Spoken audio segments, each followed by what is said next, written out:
Bonjour tout le monde, j'espère que vous allez bien. Si quelqu'un peut mettre un petit message dans le chat déjà pour être sûr que tout le monde nous entende bien et que vous avez bien la presse. Hello Lisa. Hello tout le monde. Déjà, Cool. merci d'être là pour ce webinaire alors qu'il fait super beau et que vous êtes même peut-être en train de boire une bière en terrasse. On va faire vite.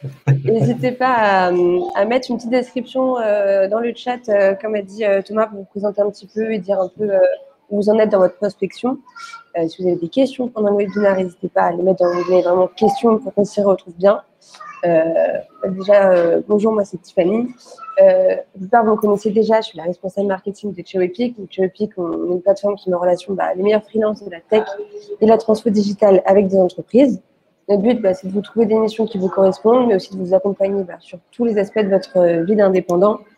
Donc, c'est pour ça qu'on trouve des partenaires qui nous ressemblent pour vous accompagner sur les démarches administratives et qu'on organise régulièrement des événements avec la communauté et avec des intervenants externes pour vous apporter toujours plus de conseils et qu'on crée un peu du lien tous ensemble pour s'entraider.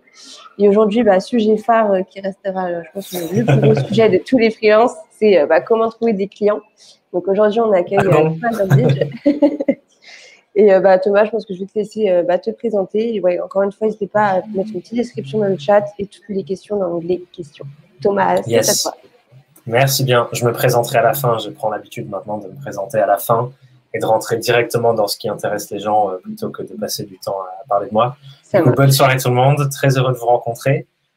Pour que je puisse vous donner un max pendant le temps qu'on va passer ensemble, je serais très curieux d'avoir plus d'infos sur qui vous êtes, ce que vous faites et où vous en êtes dans votre aventure freelance. Du coup, mettez-moi un max d'infos dans le chat, ça me servira pour les exemples, ça me servira pour mieux répondre à vos questions de manière plus ciblée. Et plus vous me donnez d'infos, plus moi je pourrai vous donner en retour. Sinon, c'est difficile pour moi de répondre à vos questions et de vous donner des exemples sur mesure qui vont vraiment vous aider. Du coup, mettez-moi un max dans le chat de choses et je vais vous inviter à plusieurs reprises à répondre à des questions en direct dans le chat. Plus vous donnez, plus je peux vous donner. Donc, jouons à ce jeu ensemble ce soir. Et promis, je vais faire vite pour qu'on aille tous boire une petite bière en terrasse après, maintenant qu'on peut profiter des luxes de la vie. Du coup, comme le disait Tiffany, sujet chaud, sujet phare ce soir, on va parler de comment trouver des clients. Et effectivement, j'ai l'impression que c'est une question qui brûle les lèvres de tous les freelances. Je rencontre chaque année des centaines et des centaines d'indépendants dans plein de différents cadres. Et c'est toujours une question qui arrive à un moment ou un autre de l'aventure. Et du coup, je suis très heureux qu'on le tacle aujourd'hui. Et on va le faire d'une manière un peu différente. Je ne vais pas vous donner des stratégies clés en main qu'il faut absolument utiliser en disant il faut faire comme ça, ce que je vois beaucoup malheureusement dans les contenus en ligne. On va plutôt s'intéresser aux fondations de comment est-ce qu'on structure les choses. Mais déjà, avant d'attaquer, je veux commencer par quelque chose, une des premières fondations, un truc qui est hyper important pour moi, c'est de rappeler qu'un freelance, un solopreneur, un indépendant, peu importe le mot que vous utilisez pour vous identifier, c'est avant tout un entrepreneur. Qu'est-ce que ça veut dire? Ça veut dire que vous tous ici, et dites-moi dans le chat si vous identifiez à ce mot entrepreneur, vous tous ici devez maîtriser une pluralité de compétences qui vont bien au-delà de simplement votre métier ou les compétences métiers. Et c'est hyper important parce qu'il y a plein de choses différentes qu'il faut couvrir quand on est entrepreneur. Notamment, une de ces compétences, c'est le marketing. Le marketing qui est ce grand chapeau, on ne sait pas toujours exactement ce qu'il y a dedans, mais qui comprend notamment le sujet de ce soir, qui est trouver des clients, donc la prospection, l'acquisition client, si on est dans la grande casquette. Et du coup, ça, c'est le premier truc que je voulais vous partager ce soir, et c'est un ancrage qui est hyper important et que malheureusement trop de freelance laissent de côté, c'est de dire que tout freelance, nous tous ici, nous devons tous faire en sorte que notre marketing soit un des piliers de notre activité. Si on ne s'intéresse pas au marketing, on sera toujours sujet et en demande d'une aide extérieure pour trouver des clients et trouver des missions. Et moi, j'ai envie, et je pense que c'est pour ça pour quoi vous vous êtes lancé aussi, j'ai envie que vous soyez indépendant et pas dépendant de sources extérieures qui vous aident à trouver vos missions. Pour ça, il faut vraiment s'intéresser à ce sujet du marketing. Donc, c'est la première chose que je voulais vous dire ce soir. Avant de parler base et fondation, stratégie, acquisition, il faut avant tout avoir ce prérequis qui est le marketing à partir de maintenant. Ça doit être un sujet auquel vous vous intéressez. Et du coup, ce qui m'est venu, maintenant que ça c'est dit, une des questions que je me suis posée pour créer cette petite présentation, parce que j'avais plein d'angles à prendre, mais je me suis demandé, à quel moment est-ce que les freelances se posent le plus la question de trouver ses clients? Donc, vous voyez au début, la question qui revient hyper régulièrement, c'est comment je trouve des clients. Mais je suis curieux, donnez-moi votre avis dans le chat.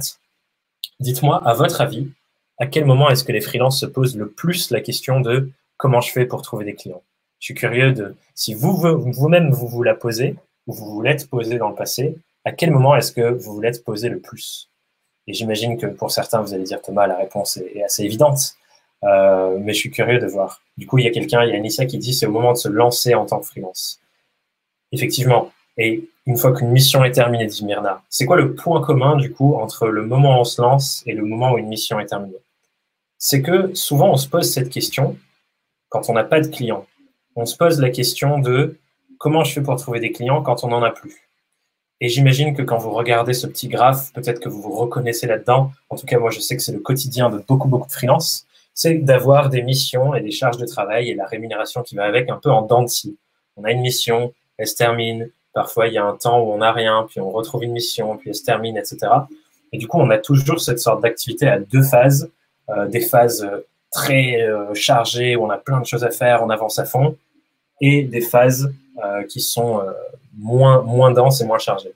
Et j'imagine aussi, et c'est ce que je vois moi pour beaucoup de freelance, que c'est pas exactement comme ça que vous aimeriez passer votre vie de freelance, à être toujours dans cette espèce de jeu à deux vitesses de soit vous avez beaucoup trop de travail, soit vous en avez pas du tout assez. Et en fait, ce schéma en dents de scie, et ce qu'on disait juste avant, c'est une conséquence directe du fait que on s'intéresse au marketing et à comment trouver des clients seulement dans les moments où on a le plus besoin.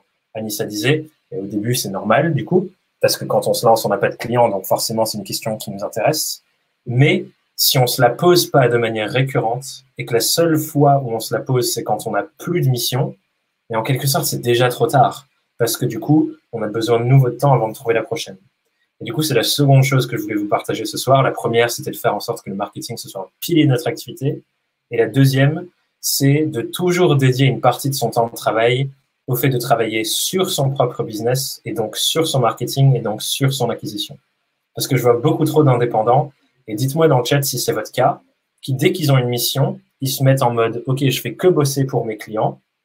Et ensuite, une fois qu'ils ont fini la mission, là, ils se mettent à rebosser sur leur business. Mais du coup, c'est très difficile de créer quelque chose de régulier et de récurrent qui nous permet d'avoir des missions qui continuent de rentrer et d'avoir une sorte de base de clientèle régulière. Et c'est difficile de construire ça si on n'y travaille que quand on n'est pas en mission. Du coup, ça, c'est un truc, et j'espère que... Dites-moi dans le chat comment vous traitez ça pour vous, ça se trouve, c'est déjà votre cas ou pas, mais je veux le dire, c'est hyper important que vous dégagiez dans vos rituels de travail toutes les semaines des temps pour travailler sur votre business comme si vous étiez votre propre client et pas seulement sur les missions clients. Parce que c'est ce qui peut arriver à beaucoup de freelances de faire que bosser pour les clients et de plus vraiment travailler pour soi. Donc ça, c'est un deuxième truc que je voulais dire. Ce qui fait que la question que j'ai davantage envie qu'on se pose ensemble ce soir, plutôt que comment trouver des clients, parce que cette question, elle entraîne le fait qu'on se la pose seulement quand on n'en a pas, j'ai envie qu'on se pose cette question-là. Comment est-ce qu'on trouve des clients de la manière la plus récurrente et la manière la plus prédictive possible? Et j'espère que c'est ça que vous voulez. Dites-moi dans le chat si c'est le cas. Mais à mon sens, c'est ce qu'on veut tous quand on est indépendant. C'est d'avoir des clients de la manière la plus récurrente et prédictive possible. C'est-à-dire que quand on sait qu'une mission va se terminer, on sait qu'on peut avoir une nouvelle mission qui rentre tout de suite. Et c'est le cas pour certains freelances. Même en 24 heures, ils ont des nouvelles missions qui tombent comme ça. Et qu'est-ce qu'ils ont fait? Comment c'est possible qu'ils ont ça? C'est parce qu'ils ont créé ce que j'appelle un système de marketing d'acquisition client. Et c'est ça qu'on va chercher à construire ensemble ce soir. C'est un système marketing. Et un système, comment ça fonctionne? Un système, ça a des étapes très claires où on sait qu'on va mettre quelque chose au début et ça va sortir quelque chose à la fin. Et c'est ça qu'on veut créer. La manière dont vous allez trouver des clients de manière la plus récurrente et prédictive possible, c'est pas avec des hacks, des stratégies à la mode, des trucs qu'il faut absolument faire, genre pub Facebook, je ne sais quoi. C'est avec un système qui vous ressemble. Et c'est ça que je voulais dire aussi, c'est que ce système marketing d'acquisition client, il sera différent pour chacun d'entre vous, mais il reposera sur les mêmes fondations. C'est important de noter qu'il sera différent pour chacun d'entre vous, parce que vous tous qui êtes ici, vous avez tous des forces, une personnalité, une unicité en tant qu'être humain. Vous avez tous des expériences différentes, vous avez tous des forces différentes. Certains pour qui, je prends mon exemple personnel, moi, quelque chose qui marche très bien pour moi, c'est les lives, c'est le fait d'être en direct, c'est le fait de faire des présentations comme ça, des conférences comme ça, plein de différentes choses où je suis en interaction et en présentation. Et ça marche merveilleusement bien pour moi parce que c'est une de mes forces, c'est ce que j'adore faire, j'adore concevoir des conférences et les donner. Il y a d'autres personnes pour qui ce ne sera pas du tout le cas et pour qui leur force, ce sera de conceptualiser des choses très difficiles à comprendre à l'écrit et qui, du coup, vont aller vers d'autres typologies de stratégies et, du coup, vont avoir un autre système que le mien. Et on va en parler, on va rentrer dans le détail de ça. Déjà, je voulais noter, c'est hyper important que vous tous n'allez jamais avoir le même système exact parce que vous avez tous des forces, des expériences et une personnalité complètement différentes. Et donc, il ne faut pas appliquer tel quel et copier-coller le modèle des autres si ça ne vous colle pas à vous et votre personnalité. Mais ça reposera toujours sur des mêmes fondations. Et c'est ça ce dont on va parler ce soir et que je vais vous montrer.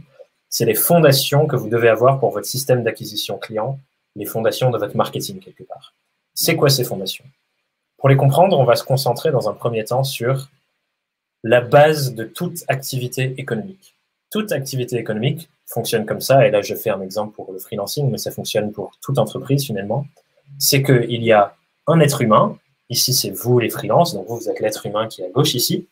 En face, il y a un autre être humain, donc on va appeler votre client idéal, qui a des problématiques. Donc votre client idéal, il a des trucs qu'il essaye de faire dans sa vie. Par exemple, il essaie de créer un site web, il essaie de créer une application, il essaye d'automatiser certaines de ses tâches. Je sais que dans la communauté de Cherrypick, il y a pas mal de développeurs. Peut-être qu'il essaye justement de trouver des nouveaux clients. J'ai vu qu'il y avait certaines personnes dans les participants qui font du copywriting ou du contenu. Du coup, on a un client idéal, donc à droite ici, un être humain qui a des problématiques qu'il cherche à résoudre. Et nous, on a un autre être humain de l'autre côté avec des compétences. Et du coup, qu'on va encapsuler ces compétences, on va les impacter dans une offre qui sera du coup un service ou des produits en fonction de nos activités respectives. Et du coup, pour aider la personne à résoudre ces problématiques, on va lui donner notre service et notre produit, notre offre, et en échange de quoi, on va recevoir du chiffre d'affaires. C'est la base de toute activité économique. C'est des transactions de « tu as quelque chose qui va m'aider, je te l'achète contre de l'argent » et ça tourne, et ça crée des marchés, etc. etc. Et en comprenant ça, on peut réussir à comprendre comment est-ce qu'on fait pour structurer notre système d'acquisition marketing. Du coup, ce qu'on cherche à faire, et c'est la première base, vous cherchez, pour développer votre activité, vous cherchez à créer des transactions. Vous offrez quelque chose, en retour, vous avez du chiffre d'affaires. Et pour créer ces transactions, comme on l'a dit, c'est deux êtres humains, on doit auparavant créer des rencontres. Vous ne pouvez pas faire des transactions avec vous-même, c'est impossible. Donc pour ça, on a besoin de créer des rencontres avec d'autres êtres humains qui ont besoin de ce qu'on peut leur offrir. Et c'est ça la base de tout ce que vous allez faire, et je vais vous dire, et ça peut paraître simpliste, mais si on regarde comme ça peut beaucoup changer les choses et notre point de vue sur ce que c'est le marketing finalement. Le marketing et l'acquisition client, c'est le simple fait de créer des rencontres avec des gens qui ont besoin de nous. Et je vous invite à l'écrire, cette phrase. Le marketing et l'acquisition client, c'est le simple fait de créer des rencontres avec des gens qui ont besoin de nous. Et du coup, ce qu'on va se demander ce soir, c'est comment est-ce qu'on peut créer un maximum de ces rencontres. Parce que plus on crée de ces rencontres, plus on va pouvoir interagir et plus on va pouvoir proposer et donc avoir des missions.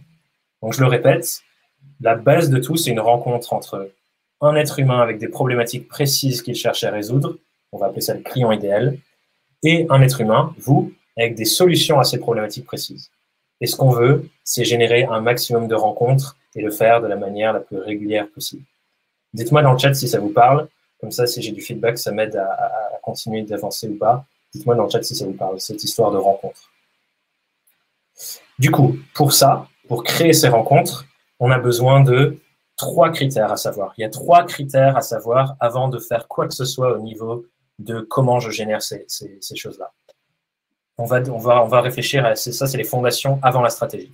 Donc, vous devez savoir ces 3 choses et je vous invite à les noter pour, après le webinaire, aller faire des exercices dessus. Vous pouvez les faire demain ou plus tard. La première chose qu'il faut définir avec le plus de précision possible, c'est votre client idéal cible. Vous devez savoir à qui vous vous adressez. Parce que si on veut créer des rencontres, on ne va pas créer des rencontres avec n'importe qui. Si vous voulez aider des personnes qui sont à la tête de grandes entreprises, vous n'allez pas créer des rencontres avec votre boulanger, par exemple, histoire de caricaturer un peu. Donc, c'est hyper important, dans un premier temps, de définir à qui je m'adresse. Qui sont les êtres humains et quelles sont leurs problématiques, c'est le point 2, auxquelles je veux répondre. Donc, premier point, votre client idéal cible. qui est cette personne, qui sont les êtres humains que vous voulez aider. Deuxième point, quelles sont leurs problématiques précises, donc être vraiment précis sur les problématiques qu'ils ont et ce qu'ils cherchent à faire dans leur vie et dans leur entreprise en fonction de ce sur quoi vous travaillez, et créer une offre qui répond à ça. Vous vous souvenez, si on regarde le schéma, on a regardé du coup la personne, et là maintenant on cherche, ok, c'est quoi ces problématiques pour créer l'offre? Donc ça c'est le deuxième point. Pour la rencontre, on a besoin de savoir à qui on s'adresse, c'est quoi ses problèmes, et qu'est-ce qu'on va pouvoir lui proposer pour répondre à ces problèmes. Et ensuite, troisième point, votre approche personnelle et votre unicité à vous, parce qu'effectivement, il y a d'autres personnes qui vont proposer des solutions à ces problématiques-là, mais vous devez travailler sur le fait de montrer que vous êtes la meilleure personne pour y répondre. Et ce qu'on cherche à générer chez l'autre dans ces moments de rencontre, c'est que vos clients, quand ils vous rencontrent, se disent « Où étais-tu toute ma vie ?» Quelque chose de cet ordre-là. Où ils se rendent compte que j'ai exactement la bonne personne en face de moi pour m'aider à traiter de ma problématique. Et pour ça, on doit travailler sur qu'est-ce qui nous rend différents. C'est quoi mon approche personnelle? Peut-être que vous avez une méthodologie différente. Peut-être que si vous êtes développeur, vous utilisez une technologie différente, une approche différente. Ou peut-être que votre expérience de vie vous rend différent de fait dans votre manière de travailler et dans votre manière de trouver des solutions. Donc, posez ces trois choses et je vous invite à travailler dessus par la suite parce qu'elles sont hyper importantes et ça conditionne tout le reste. Et du coup, c'est la troisième guideline que je voulais vous partager, c'est que si vous ne définissez pas de manière très précise à qui vous vous adressez et ce que vous l'aidez à réaliser, vos actions marketing auront beaucoup moins de poids. Vous pourrez mettre toutes les actions en place, toutes les stratégies, peu importe lesquelles, mais si vous ne savez pas exactement à qui vous adressez, exactement ce sur quoi vous l'aidez, ça aura beaucoup moins de poids, peu importe ce que vous ferez, même si vous écrivez des dizaines d'articles par jour. Si vous ne savez pas précisément pour qui, ça ne changera rien. Et pareil, dites-moi dans le chat si ça vous parle, cette notion de pour qui. Et je suis curieux de, là, si vous devez faire en mode complètement spontané, qui sont les clients idéaux? C'est qui les clients que vous avez vraiment envie de cibler? Mettez-moi dans le chat, comme ça j'ai des exemples et les autres ont des exemples aussi pour qu'on apprenne les uns des autres. J'ai envie de savoir et ça m'aide aussi pour vous répondre à vos prochaines questions. Donc, dites-moi, c'est qui les clients que vous avez absolument envie de cibler et je vous remets la liste. Vous devez savoir qui sont vos clients idéaux cibles, c'est quoi leur problématique principale pour créer l'offre qui répond, et donc savoir qu'est-ce que vous proposez, et c'est quoi votre approche personnelle et votre unicité qui permet de répondre à toutes ces choses. Donc, ça, c'est les 3 points qu'il faut avoir en prérequis avant de créer son système. Ok, donc Lisa qui dit par exemple les salles de concert et les organisateurs d'événements. Et j'imagine que du coup, ok, si on se dit mon client idéal, c'est les salles de concert et les organisateurs d'événements. À partir de là, tu peux te demander, OK, on est dans un monde Covid, on est en train de réouvrir progressivement les salles de concert, refaire progressivement des événements. C'est quoi les problèmes des salles de concert, des organisateurs d'événements? Mets-moi dans le chat, Lisa, ce qui te vient en premier. C'est quoi les problèmes qu'aujourd'hui peuvent avoir des salles de concert, des organisateurs d'événements? Et une fois que tu identifies ces problèmes, c'est là où tu vas te dire, OK, ben, comment je fais pour rentrer en contact et créer des rencontres avec ces gens-là autour de leurs problématiques et montrer que je suis la bonne personne. Mais mets-le-moi dans le chat et les autres, faites le même exercice. À qui vous adressez, c'est quoi leur première problématique? Et l'autre chose que je voulais vous dire aussi, pareil, sur l'unicité, et c'est pour ça que je le remettais, je remontre ton approche personnelle, ton unicité, c'est hyper important, c'est que si vous appliquez bêtement les systèmes et les stratégies marketing d'autres personnes que vous voyez, et souvent c'est ce qu'on va chercher à faire, vous privez de vos propres forces. Et comme je le disais, pour moi, par exemple, mes propres forces, c'est faire du live, faire de la conférence, créer des choses où j'interagis en direct comme ça et être dans le moment. Ça, c'est mes forces. C'est moins le fait d'écrire des énormes articles et de faire du SEO, ce genre de choses-là. Mais pour d'autres, ça sera l'inverse. Donc, partez de vos forces pour construire le système qu'on va chercher à construire ensemble. Et du coup, on va s'intéresser aux étapes. Donc là, on a vu les prérequis. Là, on va s'intéresser à c'est quoi un système marketing. Et il y a des étapes très claires pour ça, et je vais vous les décortiquer pour que vous puissiez penser comment j'orchestre ces étapes pour moi. Et il y a Lisa qui dit « Trop peu de temps pour organiser toutes les semaines des events, pas assez de temps pour chercher le staff soirée. » Effectivement, il y en a un tas. Et tu pourrais aussi partir dans l'axe de en ce moment, il y a un gros enjeu sur les normes sanitaires.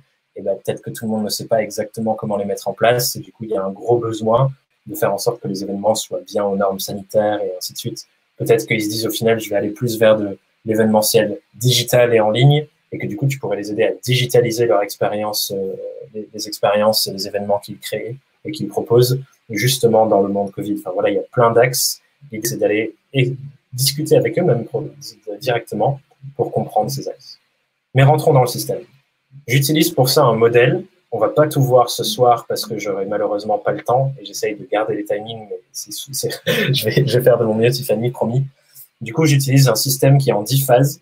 Et l'objectif de ce système, comme je vous disais, il y a quelque chose qui rentre au début et quelque chose qui sort à la fin avec des étapes claires. L'idée de ce système marketing, c'est de permettre à des inconnus, des gens qui ne vous connaissent pas, mais qui sont dans votre cible de clients idéaux, de passer par toute une série d'étapes pour à la fin devenir des clients fidèles qui vous recommandent. Et ce qu'on va voir ce soir, c'est les premières étapes. Les premières étapes de votre système d'acquisition, et c'est basé sur une pensée très concrète que j'ai envie de vous partager parce qu'elle est très importante pour votre acquisition, c'est qu'il y a une corrélation directe entre le nombre de missions que vous avez, le nombre de clients que vous avez, votre chiffre d'affaires, et le nombre de propositions que vous faites. C'est-à-dire que plus vous proposez, plus vous faites des offres à des clients potentiels, des prospects, plus vous avez de potentiel de développer un nombre de missions. Et encore une fois, ça peut paraître très simpliste, mais je le pose parce que ce que font beaucoup trop de freelance, c'est de se mettre en posture passive d'attente. On va par exemple faire, je ne sais pas, une page sur Malte ou sur une plateforme et attendre qu'on nous envoie des missions. On va peut-être mettre en ligne un site internet et se dire, bon, je vais attendre que quelqu'un tombe sur mon site internet et me propose une mission. Mais c'est pas comme ça que ça se passe.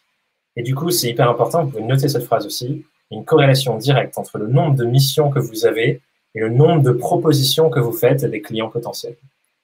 Notre objectif donc, avec la première version de notre système d'acquisition, que vous pourrez développer au fur et à mesure, c'est de générer des opportunités de proposer. Et c'est sur ça qu'on va se concentrer ce soir.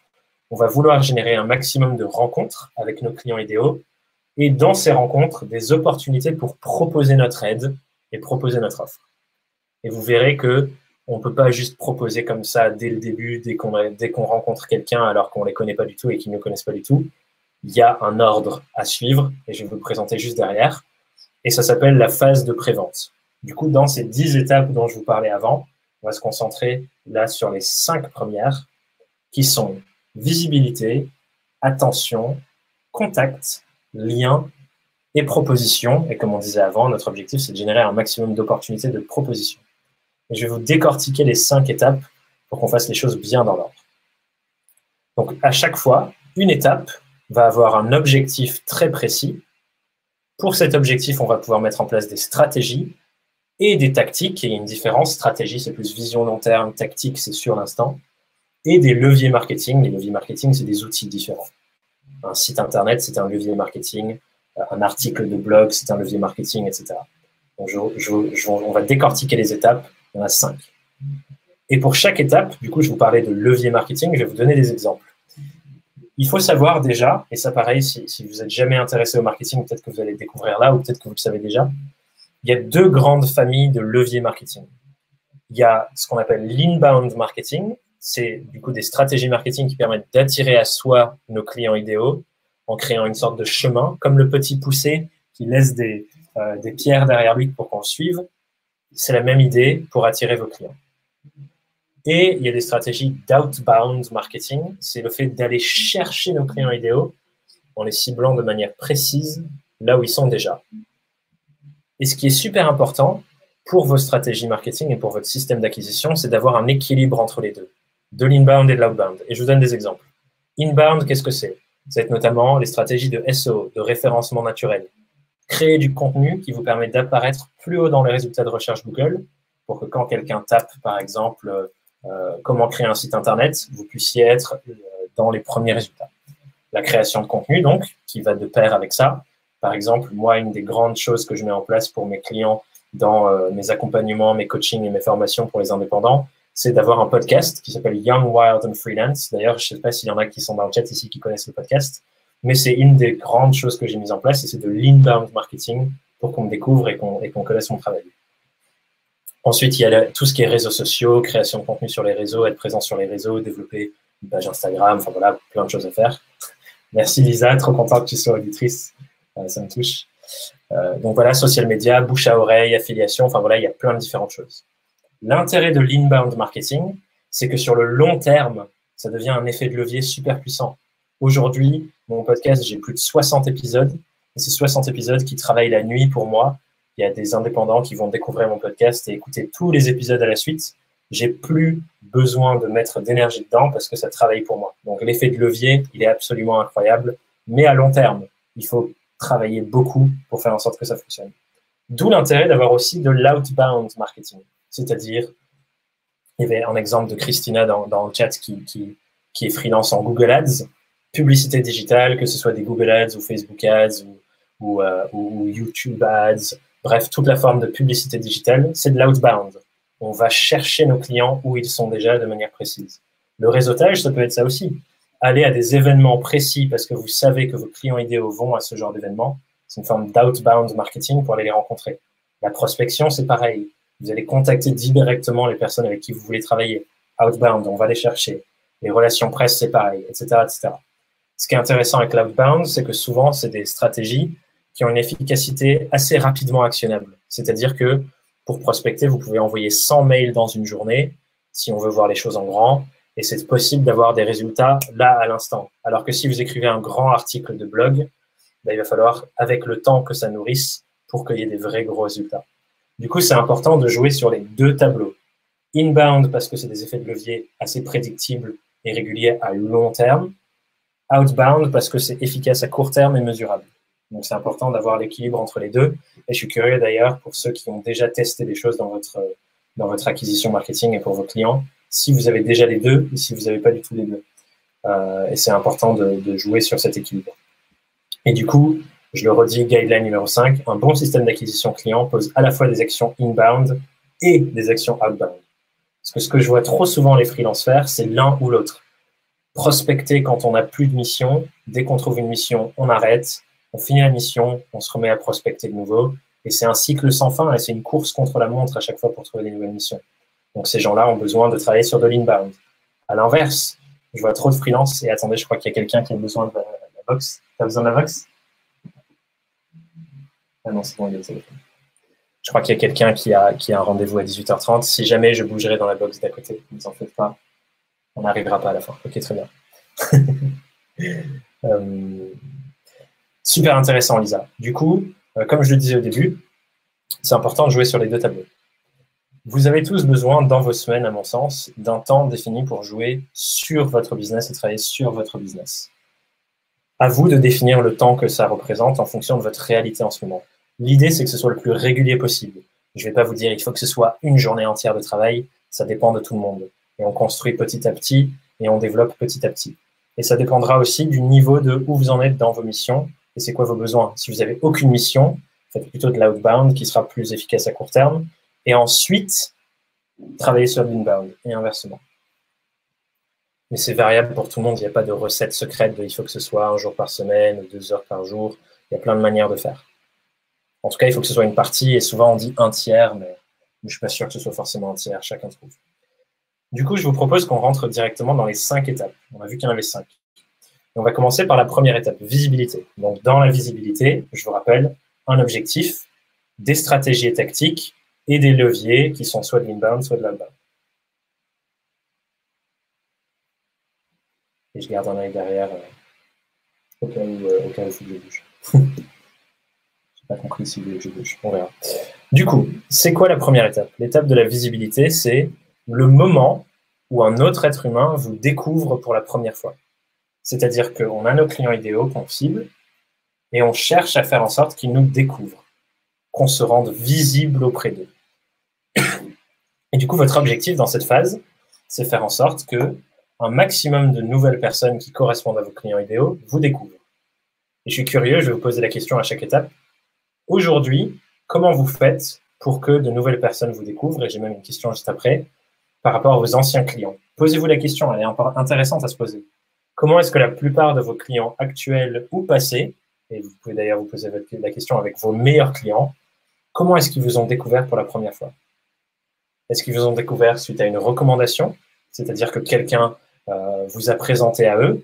Est-ce qu'ils vous ont découvert à une conférence? Est-ce qu'ils vous ont découvert sur une plateforme, etc., etc. Et en voyant ça, vous allez vous dire, ah tiens, c'est intéressant, c'est comme ça qu'ils m'ont découvert, donc peut-être je peux faire plus de ça. Peut-être que je ferai des choses différentes. Et demandez-vous, OK, cette manière dont ils m'ont découvert, est-ce que c'est de l'inbound ou est-ce que c'est de l'outbound? Être sur une plateforme, c'est de l'inbound. On se met sur la plateforme et ensuite, on espère que les gens vont nous trouver. Et on peut optimiser sa présence sur les plateformes, patati patata. Donc, j'aimerais bien avoir des réponses dans le chat pour prendre des exemples. Ce serait top pour illustrer. Et du coup, ça, c'est la première question sur la visibilité à se poser. Comment est-ce que la plupart de vos clients actuels et passés vous ont découvert pour la première fois? Et pour chacune de ces étapes, comme je le disais, donc on s'est dit, visibilité. Votre objectif, c'est faire en sorte que plus de personnes qui correspondent à votre client idéal vous découvrent. Et ensuite, vous pouvez réfléchir là-dedans. Qu'est-ce que je peux faire en inbound et qu'est-ce que je peux faire en outbound? Donc, inbound, je crée des choses qui font que les gens viennent à moi. Outbound, je vais vers les gens. Trouvez au moins un exemple de qu'est-ce que vous pouvez faire sur votre visibilité. Il y a des exemples. Créer du contenu sur LinkedIn, top exemple. Recommandation client, top exemple. Du coup, contenu sur LinkedIn, c'est du inbound. Recommandation client, c'est du inbound. Vous faites une super mission.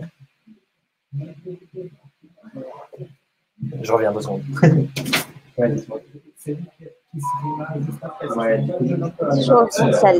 Merci. Très bien, c'est bon, il est à côté. Parfait. Du coup, je reprends. La création de contenu LinkedIn, c'est de l'inbound. Les recommandations clients, c'est de l'inbound.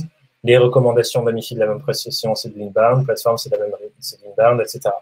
Donc voilà, là, il y a plein d'exemples présentés, mais aussi j'en ai trouvé un sur un channel Discord. C'est top, ça. Donc, vous voyez, il y a plein de différentes manières dont les gens peuvent vous découvrir.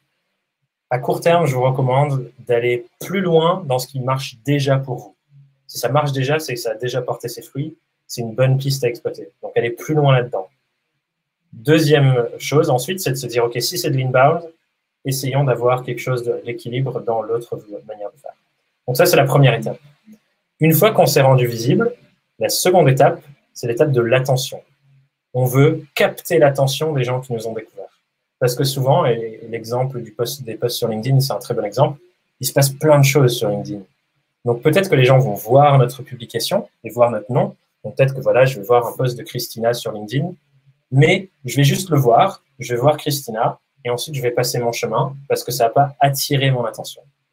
Et ça, c'est la deuxième étape, c'est une fois que la personne m'a découvert, on va chercher à passer de la découverte à l'intérêt. C'est-à-dire qu'elles se disent « Ah tiens, ça m'intéresse ». Et de la même manière, là, on va avoir des outils pour ce faire. Un outil très fort pour ça, et que je vous invite tous à explorer, à travailler, c'est le storytelling. Le storytelling, c'est l'art de raconter des histoires. Et c'est un outil qui est très utilisé en marketing parce que c'est notre manière de communiquer depuis la nuit des temps entre êtres humains. Plus on raconte des histoires, les histoires, ça nous permet de véhiculer des émotions, de créer de la connexion et du lien. Donc, c'est important d'avoir ça en tête pour que les gens nous découvrent et ensuite on capte leur attention. On peut aussi pour ça travailler notre copywriting. J'ai vu qu'il y avait quelqu'un, il y a Mathilde qui est copywriter dans le chat, si j'imagine que ça lui parle. Créer des taglines, créer des phrases d'accroche pour capter l'attention des gens. Donc ça, c'est la seconde étape importante. On veut que la personne vous découvre et les oui là dans les coins, c'est en gros tout le bordel qu'il y a sur les réseaux sociaux, par exemple. Donc on veut que quand la personne nous découvre, on veut capter leur attention. Pour ça, on a besoin de bien les comprendre pour savoir qu'est-ce qu'ils cherchent. Donc, on capte leur attention et ensuite, on veut conserver leur attention sur le long terme, donc continuer d'interagir et de nourrir notre relation. Donc, ça, c'est la seconde étape. Visibilité, point 1, attention, point 2, et je vous donnerai un exemple où on déroule tout à la suite, à la fin. Comme ça, ce sera plus clair. Troisième étape, c'est l'étape du contact. Une fois qu'on nous a découvert, donc qu'on a la visibilité, puis qu'on a chopé l'intention de la personne, donc elle s'intéresse à nous, notre prochain objectif, c'est d'initier une conversation avec cette personne et créer un moyen d'échange. C'est-à-dire qu'on passe de « Ok, elle m'a vu, ok, elle est intéressée » à « Ok, on discute ». Et ça peut se faire de plein de manières différentes, cette discussion. Ça peut se faire via les réseaux sociaux, une discussion dans le chat sur LinkedIn, en DM sur Instagram, plein de manières de faire en fonction de où vous êtes présent. Ça peut être les commentaires sous les articles de votre blog, etc., etc. Ça peut être par email, donc une conversation directement. Donc le contact, vous chopez leur adresse mail d'une manière ou d'une autre, et ensuite vous initiez un contact et une discussion par mail parce que vous avez leur contact, vous avez leur adresse mail. De la même manière, ça peut être au téléphone. vous voyez, il y a plein d'indépendants et d'indépendantes et de freelances qui font ce qu'on appelle un appel découverte. C'est justement pour ça, c'est pour avoir le numéro de téléphone de la personne et initier une conversation. Donc, c'est la troisième étape. Visibilité, attention, puis contact. On veut créer le contact, créer une conversation. Et je vais vous partager une petite bonne pratique pour ça qui est peu exploitée et je pense que beaucoup plus d'indépendants et de freelances devraient le faire.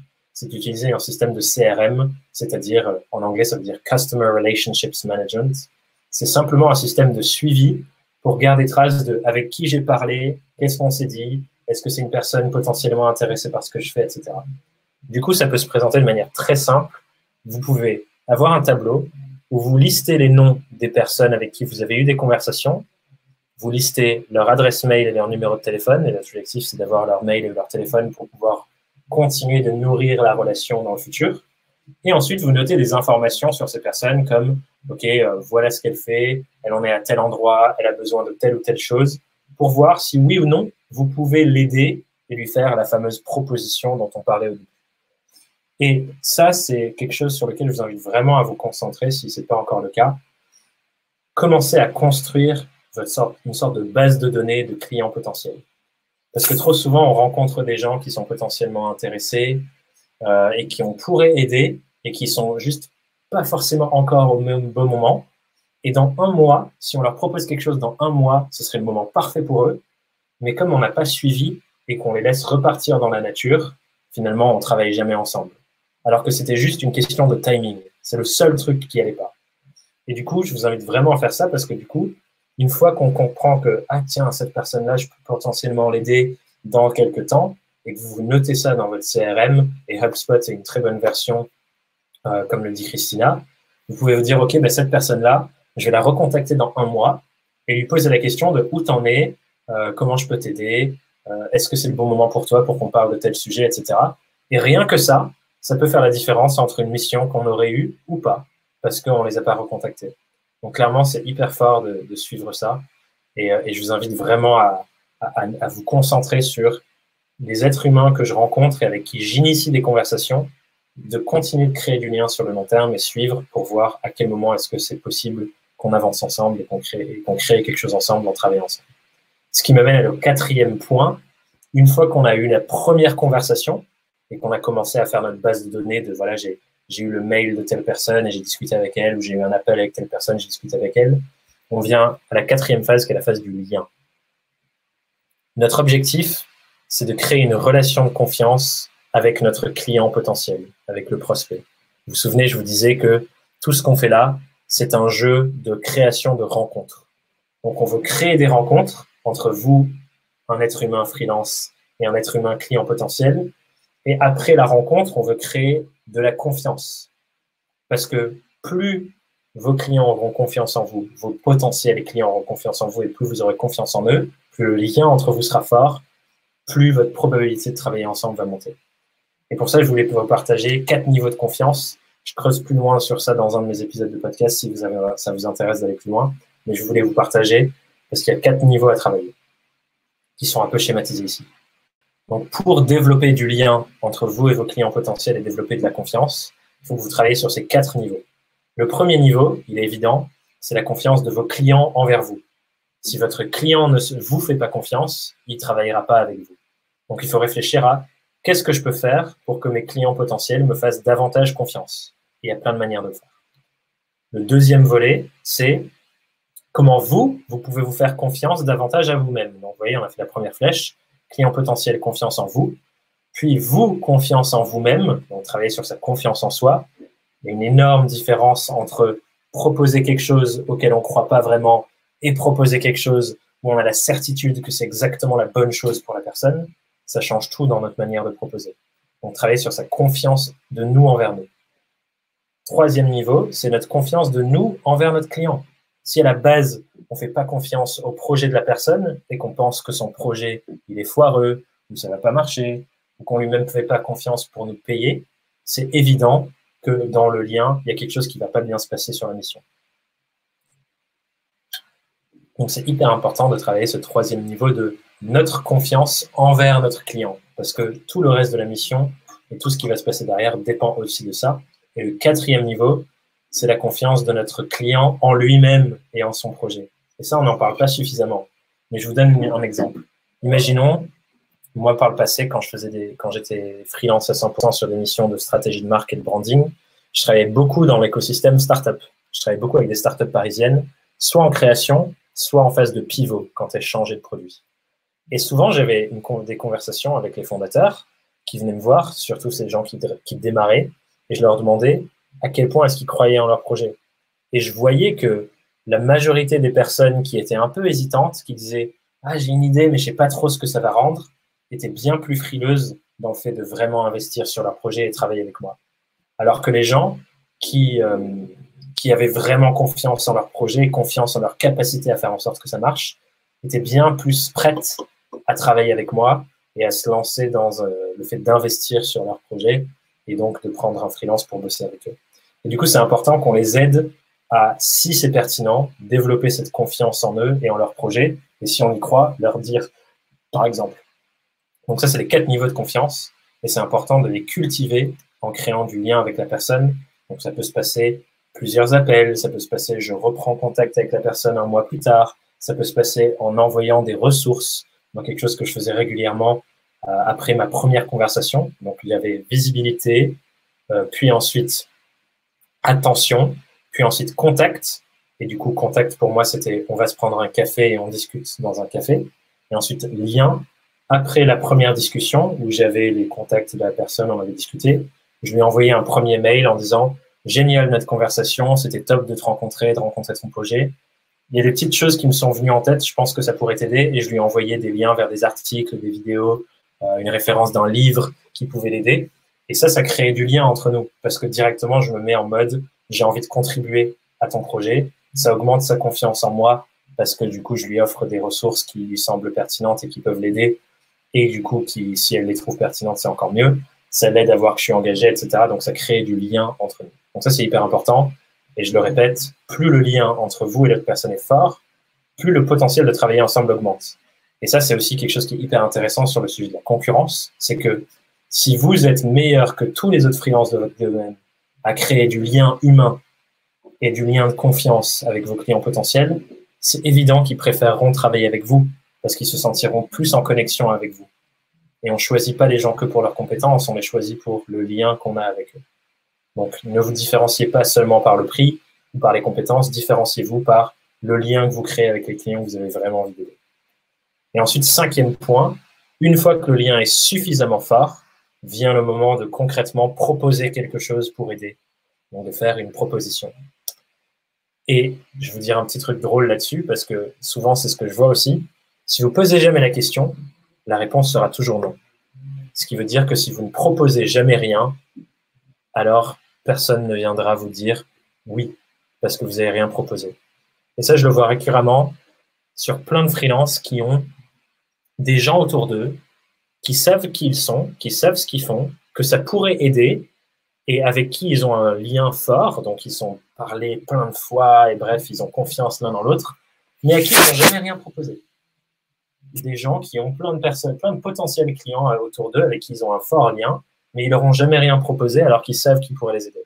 Et si c'est votre cas, je vous invite vraiment à vous dire, ok, c'est qui les personnes autour de moi qui savent ce que je fais, à qui je pourrais vraiment contribuer, que ça pourrait vraiment aider, et qui ont déjà confiance en moi, avec qui on a un beau lien, et juste aller leur proposer de travailler avec eux pour les aider. Et c'est sûr que vous en avez tous au moins un ou deux autour de vous, de votre vie passée, salarié, si vous avez été salarié avant, bref, de votre réseau. C'est sûr qu'il y a des gens qui rentrent là-dedans, et c'est les meilleurs clients potentiels, ces personnes-là. Et du coup, ce que je veux que vous demandisiez, c'est d'aller proposer à ces personnes, et quand vous leur proposez, quand vous posez cette question de « voilà ce que je pense qu'on peut faire ensemble, est-ce que ça te parle ?» Donc, quand vous allez proposer, votre objectif, c'est de montrer à quel point vous avez compris ce qui se joue pour elles et à quel point vous êtes la personne qu'il leur faut. Parce que un des trucs qui va faire une grande différence dans vos propositions, c'est est-ce que vous montrez à l'autre personne que vous avez compris? Et c'est ce que les clients et tout être humain veut en premier, en fait, c'est se sentir compris. Si vos clients se sentent compris par vous, ils vont ensuite se dire c'est exactement la personne qu'il me faut, elle a tout compris. et ensuite travailler sur pourquoi vous et pas un autre, pourquoi vous et pas votre voisin. Et ça, c'est hyper important que dans vos propositions, ça se ressente et ça ressorte. Et donc, la raison pour laquelle il ne faut pas simplement faire un devis où on écrit on va faire A, B, C, ça va te coûter tant. Parce que si on fait qu'un devis, les yeux de nos clients vont directement sur le prix et c'est la seule chose qu'ils regardent. Donc, je vous invite à proposer différemment pour se montrer à quel point vous avez compris et à quel point vous êtes la personne qu'il leur faut. Et j'ai mis exprès de mettre la personne en majuscule. Du coup, ça, c'était les 5 étapes. Et je veux le redire pour clore ces 5 étapes et je vais refaire un petit exemple derrière pour illustrer. Et ensuite, j'aurai terminé. Et je sais que j'ai déjà dépassé Tiffany, je suis désolé. C'est de dire que le timing d'une proposition, c'est tout aussi important que son contenu. Et j'imagine que vous avez tous vécu ce truc un peu relou sur LinkedIn qui arrive en ce moment sur LinkedIn, de recevoir des pitchs et des propositions à tout va, tout le temps dans votre messagerie privée. En tout cas, moi, ça m'arrive et vraiment, c'est frustrant. C'est des gens qui proposent beaucoup trop tôt. Ils n'ont pas eu la visibilité, je ne les connais pas. Ils n'ont pas du tout accroché mon attention, parce que déjà, leur message il est complètement froid et mal construit. On n'a jamais eu de contact et ils n'ont aucune idée de qui je suis en vrai, parce qu'ils ont souvent mal fait leur travail de détective. Et on n'a aucun lien. On n'a jamais créé de lien. Mais ils proposent direct. Forcément, ma réaction, c'est de dire « Ah non, ça ne m'intéresse pas » et d'être en rejet. Et c'est pour ça que c'est hyper important, cette question de timing, de passer les étapes dans le bon ordre. Visibilité, attention, contact, lien, et ensuite je propose. Je vous donne un exemple concret de ce à quoi ça ressemble. Donc, je vous remets les étapes pour les noter, et je vous donne un exemple concret de ce à quoi ça peut ressembler pour un indépendant. Imaginons que vous vous dites « Ok, mes clients cibles, je sais qu'ils passent pas mal de temps sur Instagram pour s'inspirer. Donc, je vais aller sur Instagram et je vais créer du contenu sur Instagram. Et pour que ces clients me découvrent, je vais aller faire des collaborations, des lives, des interviews, des discussions, faire venir d'autres personnes sur mon compte avec des gens qui le suivent déjà. Et donc, faire des collaborations pour être dans des lives avec d'autres freelances ou d'autres personnes qui créent déjà des choses pour mes clients cibles. Et du coup, je vais être dans un live et là, il y a un client avec qui je pourrais potentiellement travailler, qui serait intéressé par ce que je fais, qui va venir suivre le live et qui va s'abonner à mon compte Instagram juste après le live. Quand cette personne s'abonne, alors un exemple, Lisa, pour les collaborations. Moi, par exemple, ma cible, les personnes avec qui j'ai envie de travailler, c'est des freelances et des indépendants qui ont envie de construire une activité autour de ce qui est important pour eux, leurs valeurs. Et du coup, je vais pouvoir me dire, OK, qui est-ce que ces gens-là suivent déjà sur Instagram? Et ça peut me faire penser à Julia Couder, par exemple, qui est quelqu'un qui crée beaucoup de contenu pour les freelances, ou Aline Bartoli, qui est quelqu'un qui crée aussi beaucoup de contenu pour les entrepreneurs. Et de me dire, OK, je vais chercher à créer une collaboration, faire quelque chose avec ces personnes qui sont déjà suivies par les clients qui m'intéressent, pour me mettre en posture de visibilité et que ces personnes puissent me découvrir. Donc, en gros, c'est se demander qui est-ce que les gens avec qui je veux travailler, qui est-ce qu'ils suivent déjà, pour l'exemple d'Instagram, par exemple, mais après, ça peut être dans plein d'autres endroits. Imaginons que vous savez que les clients avec qui vous travaillez lisent un blog en particulier. Ils sont tous en train de lire tel ou tel blog ou tel journal. Un de vos enjeux, ça pourrait être donc, OK, ben pour être visible auprès de ces personnes, il faut que j'écrive un article sur ce blog. Ou il faut que j'écrive un article dans ce journal. Ou que je témoigne d'une manière ou d'une autre, que je fasse des relations presse dans ce journal, etc., etc. Et du coup, ça déclenche la visibilité. Dans cet exemple sur Instagram, la personne vient dans le live, aime ce que je dis et clique sur abonner sur mon compte. Donc ça, c'est visibilité. Elle m'a découvert. Ensuite, attention, qu'est-ce que je peux faire? Quand elle s'abonne, je peux aller lui envoyer un petit message privé pour dire « Hey, salut, j'ai vu que tu viens de t'abonner à mon compte, trop cool, j'ai vu que tu étais là dans le live juste avant, j'espère que ça t'a plu, n'hésite pas à m'en dire plus sur ton projet et si tu as des questions, avec grand plaisir pour qu'on en discute. » Et là, du coup, la personne me répond et on commence à discuter sur les messages dans Instagram. Puis ensuite, donc ça c'est attention, j'ai capté son attention et on commence à discuter. Et ensuite, contact, je lui dis, mais est-ce que ça te dit pour qu'on prenne un peu plus de temps pour discuter et voir si on peut travailler ensemble ou si je peux t'aider dans ce que tu es en train de vivre? Est-ce que ça te dit qu'on prenne un petit moment au téléphone, on se prend 30 minutes et on discute, quoi. Et du coup, si la personne dit oui, ben, je dis, ben, vas-y, envoie-moi ton mail et je te fais une invitation. Et comme ça, je récolte son adresse mail et son numéro de téléphone pour l'appeler. Et ici, je la rajoute à mon CRM. Donc, c'est quelqu'un qui est potentiellement intéressé par ce que je fais et avec qui je vais prendre contact et créer du lien. Pendant le call, je pose des questions pour mieux la comprendre, pour leur raconter mon histoire et ce que je fais, apporter de la valeur à toutes ces questions, bref, qu'on crée du lien, qu'on avance ensemble. Et si pendant le call, je me rends compte que, ah tiens, je pense que je peux vraiment aider cette personne et ce que je fais, ça peut vraiment l'aider face à ses problématiques du moment, après le call, ou même pendant le call, en fonction de avec quoi on est à l'aise, on peut faire une proposition. Et c'est la dernière étape, l'étape 5. Vous vous souvenez, l'étape de la proposition. Et c'est marrant que tu dises le fourbe, Olivier, parce que finalement, toutes ces choses-là, pourquoi je les fais? Et j'espère que j'ai envie de partager ça parce que c'est vraiment ma philosophie sur l'indépendance. C'est que toutes ces choses-là, je les fais dans une intention profonde de vraiment être au service des gens que j'ai envie d'aider. Et si vous n'êtes pas profondément convaincu que ce que vous faites et ce que vous proposez, ça aide vraiment les clients avec qui vous voulez travailler, c'est évident que ça va être dur de le proposer, ça va être dur de trouver une mission, parce que vous n'êtes pas convaincu vous-même. Je reviens sur ce sujet de la confiance de nous en nous-mêmes. La conviction que ce qu'on a créé et ce qu'on propose à nos clients, c'est le meilleur truc qu'ils puissent faire. Et si je suis convaincu de ça, évidemment que je vais tout faire pour pouvoir travailler avec ces personnes, parce que je sais à quel point je peux les aider, parce que je sais à quel point j'ai investi. Et c'est marrant du coup. Et du coup, je suis curieux, Olivier, si tu dis « je suis mal à l'aise avec la démarche alors que je sais que c'est la bonne démarche », je suis curieux de qu'est-ce qui te rend mal à l'aise. Et j'aimerais bien savoir si ça vient peut-être de ce truc de « t'es pas encore sûr que ce que tu proposes, c'est exactement ce qu'il leur faut ». Parce que je vois que c'est le cas pour plein d'indépendants, en fait. Du coup, ce que je t'invite à travailler, Olivier, et c'est top que tu donnes cet exemple, je pense qu'il touche beaucoup d'indépendants, et vraiment merci de le partager, j'imagine que c'est pas forcément facile. Je t'invite à vraiment te dire, aller creuser sur comment je peux faire pour que ce que je propose dans mon offre, ce soit tellement sur mesure pour les gens que j'ai vraiment envie de servir, et du coup cibler petit pour être sûr de faire un truc sur mesure, que j'ai vraiment envie de leur offrir. Et il y a un truc important que je vais vous dire à tous aussi là sur ce sujet. Souvent, ce manque de confiance en nous fait qu'on ne propose pas, comme tu dis, et du coup on ne met pas en place les fondations d'un système qui peut fonctionner pour nous. C'est quoi les deux résultats qui viennent de ça? Résultat numéro 1, de si on ne donne pas tout pour faire en sorte de travailler avec nos clients. Ils ne travaillent avec personne, ils ne résolvent pas leurs problèmes, rien ne change. Et souvent, si c'est des problèmes inconfortables qui les empêchent d'aller où ils veulent vraiment aller, ben, il ne va rien se passer pour eux et ils vont rester dans une situation d'inconfort. Et j'espère que vous tenez suffisamment à vos clients pour pas qu'ils tombent et qu'ils restent dans l'inconfort que c'est d'être où ils sont aujourd'hui. Moi, je sais que, par exemple, un des grands sujets sur lesquels je peux aider les freelances, c'est se sentir davantage alignés dans leur activité et travailler avec des clients qui les inspirent davantage et pas juste prendre des missions parce qu'il faut faire des sous. J'ai pas envie que les gens restent dans cet inconfort.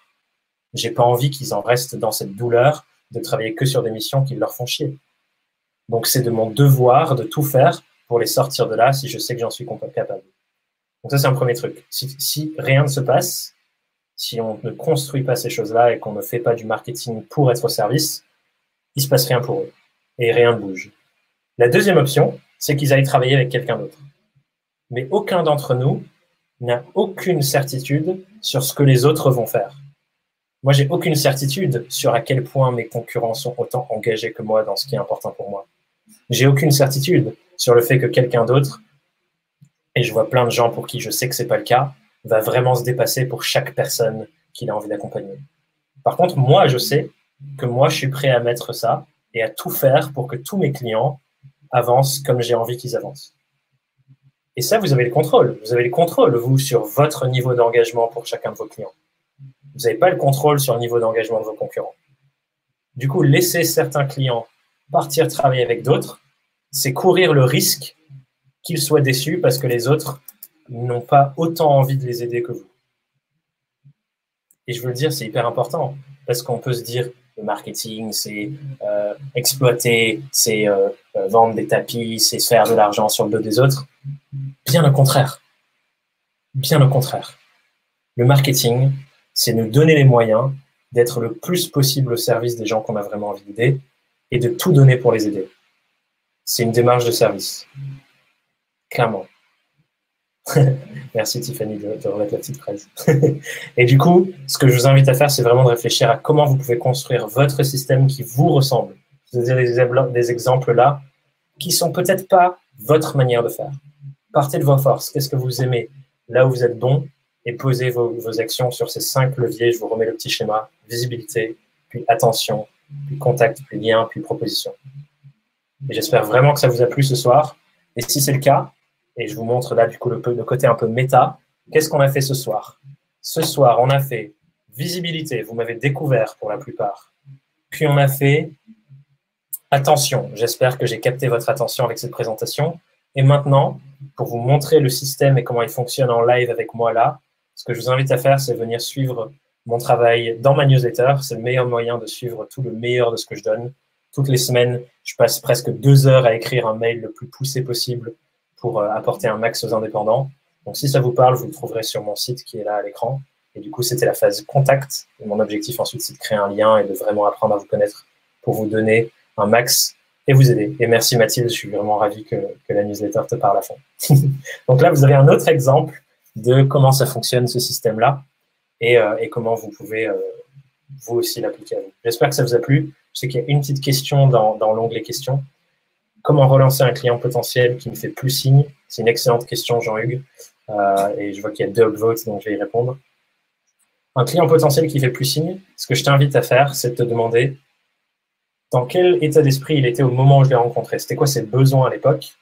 Et en fonction du temps avec lequel tu n'as pas encore échangé avec lui, comment ça a évolué? Et simplement d'avoir une démarche curieuse, de te dire, OK, je me souviens, tu étais à tel endroit à tel moment. Je sais que ça fait X temps qu'on n'a pas discuté. Je me demande si tu as pu avancer dessus. Est-ce que ça a changé? Si ça n'a pas changé, n'hésite pas à me dire et je pense que je pourrais te donner des ressources ou t'aider à trouver des solutions. N'hésite pas à me dire comment je peux te soutenir là-dedans. D'ailleurs, ça me ferait plaisir qu'on prenne des nouvelles et que tu me dises comment tu as avancé dessus et qu'on se fasse un petit point et tu peux les réinviter à venir discuter avec toi pour recréer du lien. Donc simplement, il y a une démarche curieuse d'essayer de savoir cet être humain-là, et je sais qu'il y avait potentiel à ce qu'on travaille ensemble, où est-ce qu'ils en sont, comment ils avancent, et te demander comment je peux le soutenir et peut-être que tu lui envoies une petite référence d'un truc cool que tu as vu qui peut l'intéresser. Juste mets-toi en mode curieuse, je suis curieux et j'ai envie de donner à cette personne pour l'aider. Et au fur et à mesure, ça va créer du lien entre vous. Et c'est clair que s'il y a matière à, ça pourra déboucher sur une belle collaboration ensemble. Mais ouais, faut pas hésiter à relancer et ouais, juste est-ce que tu as vu mon dernier mail, je dois attendre quoi. C'est vraiment à prendre des nouvelles. Comme tu disais Thomas, en mode curieux, est-ce que vous avez pu avancer dessus, est-ce que je peux toujours vous aider, est-ce que vous êtes toujours intéressé, etc. Faut pas hésiter à relancer. Même, on avait fait un webinaire la semaine dernière avec Marion de Super Freelance sur la relation client. Parce que les relances, ça peut être avant de collaborer, pendant pour faire un suivi, et même après pour savoir comment c'est passé, pour faire un bilan, même pour les relances de paiement qui ne sont pas toujours évidentes. Mais voilà, il ne faut pas hésiter, il faut juste avoir un peu faire des choses bien. Merci Tiffany, entièrement raison. En tout cas, j'espère vraiment que ça vous a plu ce soir. Si vous avez envie de discuter ou d'aller un peu plus loin, n'hésitez pas, il y a tous mes... Tapez Thomas Burbidge un peu sur n'importe quel réseau, vous me trouverez ou venez sur le site. Et je n'ai pas écrit mes newsletters de la semaine, donc vous recevrez la première newsletter demain ou ce week-end, si ça vous parle. En tout cas, je suis ravi que ça vous a apporté et merci encore Tiffany pour l'invitation, c'était un plaisir. Merci beaucoup Thomas, c'était encore un super webinaire. On avait pris beaucoup de plaisir déjà à faire la table ronde avec toi chez The Family et encore faire des événements en vrai. J'espère qu'on pourra en refaire à partir de la rentrée prochaine, parce que c'est toujours plus sympa de se voir en vrai, de finir autour d'un petit verre et d'échanger tous ensemble. Et, merci encore Thomas, merci à tous les participants. Je pense que ça vous a tous bien aidé ce live. Si vous avez des dernières questions, n'hésitez pas, c'est le dernier moment pour. Et puis sinon, n'hésitez pas à envoyer un petit message à Thomas plus tard, si vous voulez revenir sur des points, si vous avez des questions sur votre projet perso, etc. Thomas, tu as des formations aussi qui peuvent être super pertinentes pour pas mal d'entre eux, je pense. Et sinon, on va tous aller boire une petite bière en terrasse ou un petit verre pour profiter du beau temps. C'est ça. Nous, on est à la Felicita déjà, avec un petit verre de vin, avec l'équipe. D'ailleurs, si Thomas, on a eu ta tête en grand, pour tout avouer, c'est Stéphane, le CEO de Cherry Pick, qui a voulu voir un petit peu ta tête parce que tu nous manquais. Salut Stéphane. Voilà, donc bonne soirée à tous, merci encore Thomas, bon apéro, profitez bien du soleil et bonne soirée. À bientôt tout le monde, bye.